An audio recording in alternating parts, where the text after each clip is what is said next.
Battlefield 5's update 6.2 is practically here, scheduled to release on March the 4th, and it's supposed to turn those Nerf guns and pea shooters called weapons into actual killing machines once again. And just like every other Battlefield content creator on the planet right now, I've got the complete list of changes and tweaks, otherwise known as the patch notes, and I've made a video running over said patch notes, which is good if you can't be bothered to read them.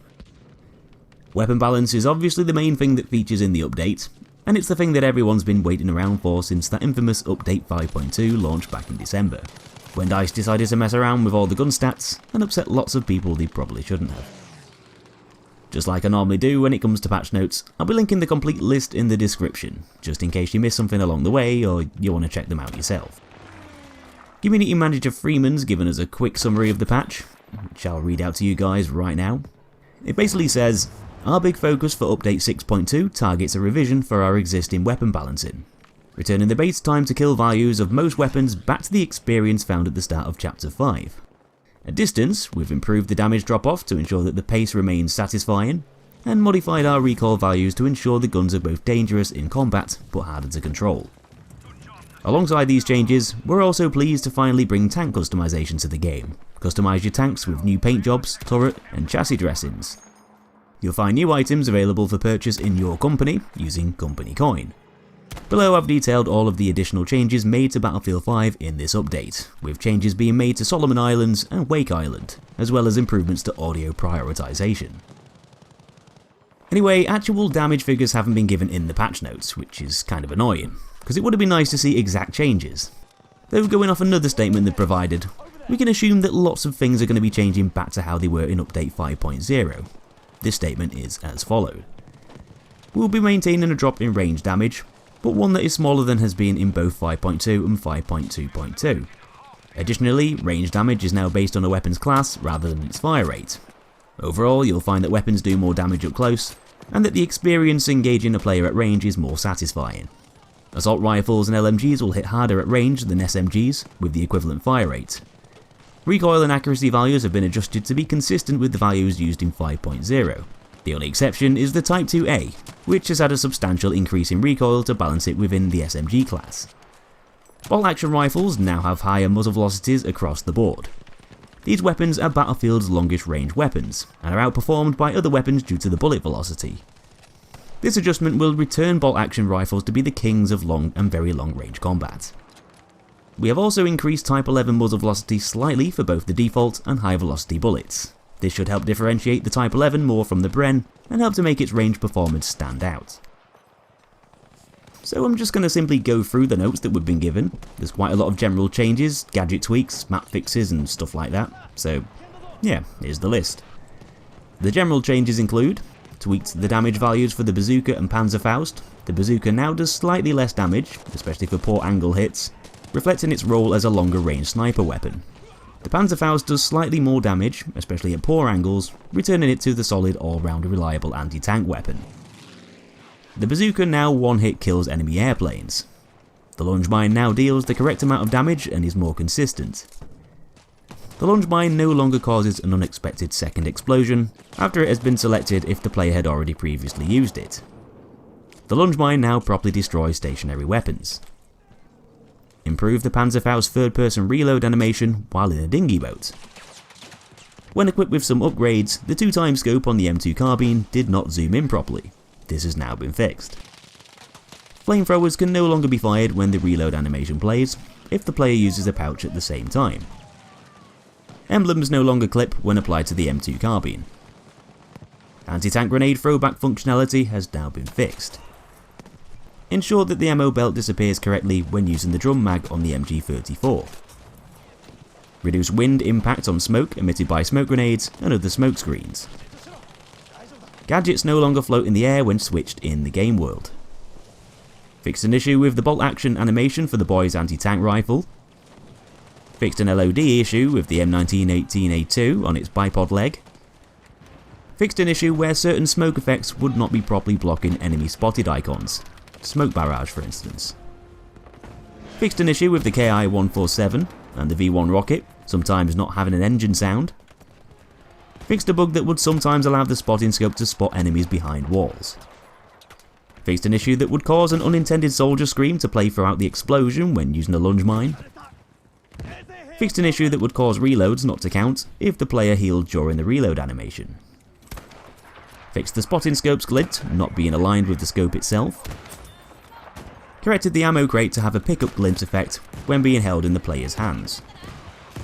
And last of all, corrected the bazooka's in-wheel pickup model to be the bazooka, and not another rocket launcher. Anyway, onto the vehicle stuff now. The universal carrier can no longer be disabled, as it has no self-repair functionality, which used to make it a frustrating transport vehicle. The towable stationary 40mm AA no longer explodes when hitched to the Churchill tanks. The Sherman tank no longer gets the decals of the other team, should it get stolen by the enemy team.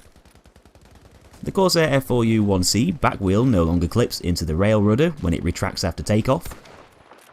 The dinghy boat seat UI now matches the physical location of the players in the boat when seated. Improved syncing of tank turrets aiming position between zoomed and non-zoomed mode, which could previously be inconsistent if players joined a server. The Archer's rear engine compartment has been upgraded with more armour. While still easy to critically hit like the rear, it will take less damage from a critical hit. Increased drag on the HE shells for tanks to reduce long-range tank sniping versus infantry. AT dedicated shells, which have less blast, are not affected by this change. Increase the damage of AT mines slightly. Increase the ammo count of shotgun type rounds for tanks, except for AA tanks. Adjusted the Calliope rockets to fire from a more central set of rocket tubes, in order to make more accurate shots. Decrease the time between the 4-round rocket barrage of the Calliope to make it more competitive with the Hatch's 6-round burst. Improve the Kettenkrad handling to be a more fun vehicle to drive. Aeroplane's 3P bomb sight gets less accurate at higher altitudes. Pilots need to align the rings to bomb more accurately from higher altitude. And there's also been a bunch of little fixes to vehicle bugs too. As for the soldier improvements, the death flow has been refactored, making it more robust and easier to debug should there be other issues. This should solve multiple issues relating to players getting stuck in a bleeding out state after getting killed. Improve Norman Kingsley's down state, which could previously result in invisible torso in first person view. Not a good thing. Japanese soldier audio no longer requests V1 instead of the KI-147. Fixed another bug that could cause ragdolls to hang from their hips. With this fix, hopefully this bug should get even rarer than it already is. Fixed an exploit that would increase the height of a player's camera. Fixed a bug that could cause the soldier to continuously play the throw pouch animation. So the maps and modes stuff next. Quite a few Solomon Island changes are as followed. Remove the supply station that was inside the mountain. Remove the invisible collision near the beach on breakthrough.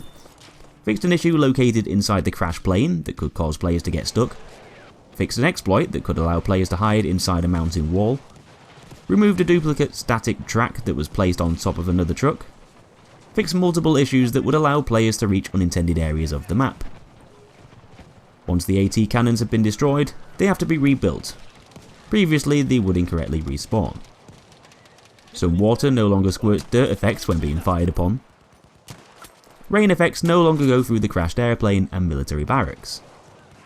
Fixed a bug that would cause invisible fires to be spawned by destroyed US transport vehicles. Various smaller clipping and other graphical issues. Many improved spawns. Improved water transparency from some angles. Added missing rain particle effects. And on Solomon Island Conquest, improved the capture area under the sea flag. Just one change for Iwo Jima. Various minor graphical improvements. One change for Pacific Storm. Decreased the intensity of the sun when looking out certain bunkers. Quite a few for Wake Island, which are as follows. Improve the locations of the AT turrets in Sector 2 to make them more useful. Move the AA turret in Sector 4. Fix the debris to look better when players destroy the planes parked inside the hangar. Improve placement of vehicle resupply stations. Added a limit to the amount of active planes on the map at the same time. Each team can now only have 2 active planes at a time. We ask everyone to be careful around the large fuel tanks. These are going to go boom. Planes now get destroyed if they crash into the hangar. And of course, they've fixed the floating sandbags. One change for Aerodrome. improved the smoke grenade effect in the hangar area, making it more difficult to see through it. One change for devastation, fixed a few spots where players could get stuck. One improvement for Fel, moved around a few objects that could cause players to get stuck in the geometry on Squad Conquest. A couple of improvements on Hamada. Craters on the runway no longer hinders planes from taking off, as they are now only visual and not physical alterations of the terrain. And the Sandstorm has a smoother transition loop when it's running at maximum effect. Just one change for Marita, fixed an exploit that could be used by players for an unfair advantage. One change for Narvik front lines, fixed a floating supply station and improved the combat area a bit. One improvement for Twisted Steel Conquest, removed the duplicate medical supply station and replaced it with an ammo station. Game mode fixes include Breakthrough, fixed breakthrough retreat icons and vehicles. Outpost, players that die near constructed towers could not be revived, this is now fixed. Spectator mode, fixed 3P direct to camera not automatically moving back to its original position after colliding with objects. Spectator mode again, fixed a few cameras that were placed outside of the playable area by default. A couple of things for war stories, fixed the missing throwing knife animation, and a fix for the missing grenade throw animation. And last but not least, a few fixes for Firestorm. Fixed the missing propellers on the drop planes, and the minimum count for solo has been decreased from 8 to 2. So if you fancy hunting down one other player, that should be fun for you. And last of all, the audio improvements and other things. They implemented a new audio prioritization system in order to reduce occurrences of important sounds being culled due to performance limitations. This results in more controlled and stable behaviour for sounds such as vehicles, footsteps and weapons. Players can now join their friends that are playing on community servers through the social menu. Added slightly more weight to most close range weapon firing sounds, excluding SMGs and pistols. The difference is most prominent in stereo. Added a new option in the audio menu to change the hit indicator sounds between current, original Battlefield 5 release and off. Added a potential fix for players ending up in the wrong region when matchmaking. Added back the claim all button in the armory that had vanished. The ammo and seat UI no longer overlap when players are in the Pacific vehicle passenger seats and when playing in 4K resolution. Improved the M2 carbine icon to better represent the weapon visually. If in an aeroplane, spotted enemies that are not in line of sight of the player, like behind a wall, will now show with a different icon in the world, as an outline instead of a full diamond. Getting multiple headshot kills in quick succession now stacks the headshot kill icons, instead of showing them one by one. The progression of the Subslider 1906 has been fixed. The game now automatically moves the selector to the previous vehicle that the player had selected in the vehicle deploy menu. Map icons for supply stations are now shown if players can build and repair them. The zoom settings for the minimap are now saved between lives. Fixed a bug that would cause players to get stuck on the deploy screen that would trigger if they changed squads while still being alive. Fixed typos in the side description. And last but not least, fixed the description of the MAB-38 Mastery 4 assignment. So quite a chunky list of stuff there overall, which should hopefully improve the game, rather than plunge it into another bug-filled pit. Bit of a shame that they've not decided to include the actual weapon stats, but I'm assuming most of the changes will just be going back to how they were before, basically being a time to kill revert, with perhaps some slightly different drop-off curves at those very long ranges. But as far as I know at this time, that's all the information I've got for you. The patch is supposed to be up on March the 4th, so I guess we'll just have to wait and see how it goes, but honestly speaking, it sounds quite decent. So that's it for this one, folks. Check out the link below to see all the notes and information yourself, and subscribe for more content coming very soon. Thanks for watching, and I'll be seeing you in our next episode.